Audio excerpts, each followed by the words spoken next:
আমাদের north port থানায় একটা খবর আসে দ্যাট দুজন মহিলা সাসপিশিয়াস অবস্থায় ঘুরছেন অ্যান্ড ওদের কাছে একটা ট্রলি মতন কিছু আছে। এই খবর পেয়ে পুলিশ গিয়েছিল ওখানে। তো দুজন মহিলাকে পাবলিক ডিটেন করে রেখেছিল। ওদের ফার্দার যখন ট্রলি যখন দেখা যায় তো ট্রলিতে একটা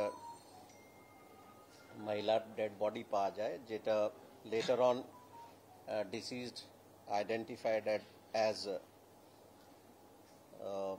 সামওয়ান, মানে মধ্যম গ্রামে ওনার বাড়ি আছে, ওখানে অ্যাড্রেস পাওয়া যায়। অ্যান্ড যেটা বোঝা যায় দ্যাট দুজন মহিলা যাদের নাম হচ্ছে Falguni Ghosh and Arati Ghosh. Falguni is daughter of Arati. এই দুজন মহিলার সঙ্গে মানে যে ডিসিজড আছে শি ইজ রিলেটিভ, মানে ফাল্গুনির শ্বশুরের বোন আছে, এরকম ডিটেলস আমরা পেয়েছি। And there was some dispute yesterday night. ওই ডিসপিউট নিয়েই এই ইনসিডেন্টটা ঘটেছে মধ্যম গ্রামে। সো বেসড অন মানে এই খবর পাওয়ার পরে যখন পুলিশ ওদেরকে নিয়ে এসছে, based on the information and বাকি যা যা আমরা খবর পেলাম তার বেসিসে পুলিশ, কলকাতা পুলিশ একটা কেস স্টার্ট করছে